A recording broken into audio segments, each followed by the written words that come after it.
Hi friends, welcome to அபீஸ் hashtag. எல்லோரும் எப்படி இருக்கீங்க? எல்லாருக்கும் இனிய கிறிஸ்மஸ் புத்தாண்டு நல்வாழ்த்துக்கள். இன்றைக்கி நம்ம வீடியோவில் ஒரு சூப்பரான பிரேக்ஃபாஸ்ட் ரெசிபி தான் பார்க்க போகிறோம். இதுக்கு ஒரு அழகான சிக்கன் ஸ்டூ தான் நான் இன்றைக்கி செஞ்சு காட்ட போகிறேன். ரொம்பவுமே ஈஸியாக இருக்கும், ப்ரெட்டுக்கு கூட ரொம்ப காம்பினேஷனாக இருக்கும். இந்த கிறிஸ்மஸ் ஸ்பெஷல் சிக்கன் ஸ்டூ எப்படி பண்ணுறதுன்னு பார்க்கலாம். வாங்க வீடியோக்குள்ளே போவோம்.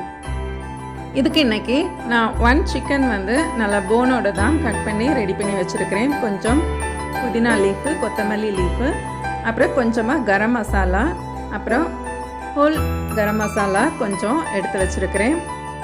ஒரு 4 சில்லி எடுத்து வச்சுருக்கிறேன். இந்த கிரேவிக்கு ஸ்பைஸ் கொடுக்குறதே இந்த க்ரீன் சில்லி தான். அப்புறம் இதுக்கு கூட தேங்காய் பால் நம்ம யூஸ் பண்ண போகிறோம். நான் ஃபஸ்ட்டு தேங்காய் பால் தனியாக ஒரு கிளாஸ் எடுத்துருக்கிறேன்.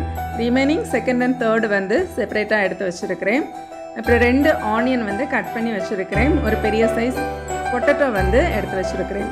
இப்போ நான் இன்றைக்கி ஸ்டவ்வில் தான் செய்ய போகிறேன்.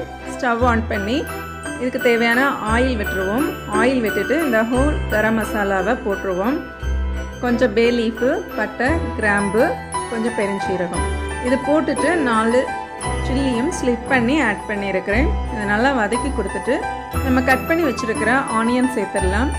ஆனியனையும் நல்லா மிக்ஸ் பண்ணி கொடுங்க. மிக்ஸ் பண்ணி கொடுத்துட்டு இதுக்கு தேவையான அளவு சால்ட்டு போட்டுருங்க. அப்போ தான் நம்மளோட ஆனியன் சீக்கிரமாக குக் ஆகி கிடைக்கும்.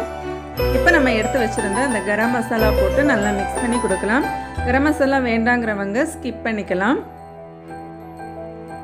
இந்த கரம் மசாலா போடும்போது கொஞ்சம் ஒரு லைட் மைல்டு கலர் கொடுக்கும். இப்போ கொஞ்சமாக 1 spoon ginger garlic paste add பண்ணியிருக்கிறேன். இதோட பச்சை வாசனை எல்லாம் மாறுறது வரைக்கும் நல்லா மிக்ஸ் பண்ணி கொடுத்துக்கோங்க. இப்போ நம்ம கட் பண்ணி வச்சுருக்கிற இந்த புதினா கொத்தமல்லி கொஞ்சமாக கட் பண்ணி ஆட் பண்ணிடலாம். இது போட்டதுமே நல்ல ஒரு வாசனை கொடுக்கும், கிரேவிக்கும் நல்ல ஒரு டேஸ்ட்டு கொடுக்கும். இப்போ இது நல்லா மிக்ஸ் பண்ணிவிட்டு நம்ம கட் பண்ணி வச்சுருந்த பொட்டேட்டோ, சிக்கன் இதெல்லாம் போட்டு நல்லா மிக்ஸ் பண்ணி கொடுக்கலாம். இதுக்கு கூட second and third coconut milk add பண்ணி கொடுக்கலாம். ஒரு 2 கப்பு எனக்கு வந்துருச்சு. இதையும் நல்லா மிக்ஸ் பண்ணி கொடுத்துட்டு இதுக்கு தேவையான அளவு சால்ட்டு போட்டுக்கலாம். சால்ட்டு ஃபர்ஸ்ட்டு கொஞ்சமாக போட்டுக்கோங்க. அப்புறம் கடைசியாக நம்ம பார்த்து சேர்த்துக்கலாம் தேவைப்பட்டால்.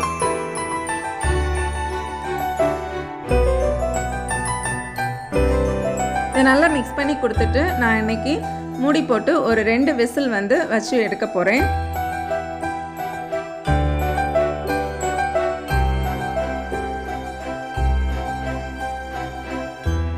இப்போ நம்மளோட சிக்கன் எல்லாம் நல்லா குக் ஆகி வந்திருக்கு பாருங்கள். அதை நல்லா மிக்ஸ் பண்ணி கொடுத்துட்டு கொஞ்சம் கொதிக்க விடுங்க. அப்படியே ஓப்பன் பண்ணி வச்சு இப்போ அந்த ஆயில் எல்லாமே கொஞ்சம் மேலே தெரியுது பாருங்கள். இப்போ கொஞ்சம் கூட புதினா கொத்தமல்லி கட் பண்ணி ஆட் பண்ணி கொடுத்து நல்லா மிக்ஸ் பண்ணி விடுங்க.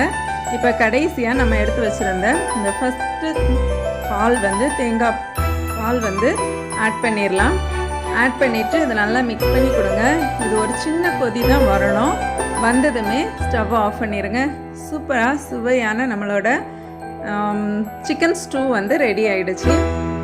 ஸோ ஃப்ரெண்ட்ஸ், இந்த வீடியோ உங்கள் எல்லாருக்கும் பிடிச்சிருக்கோம். இந்த வீடியோ பிடிச்சிருந்தா லைக் பண்ணுங்கள், உங்கள் ஃப்ரெண்ட்ஸ் அண்ட் ஃபேமிலிக்கு கூட ஷேர் பண்ணுங்கள். இந்த ஸ்டூ ப்ரெட்டுக்கு கூட ரொம்ப காம்பினேஷனாக இருக்கும். நான் இன்னொரு இன்ட்ரெஸ்டிங்கான வீடியோவில் உங்களை நெக்ஸ்ட் மீட் பண்ணுறேன். அது வரைக்கும் பாய், டேக் கேர், தேங்க்ஸ் ஃபார் வாட்சிங்.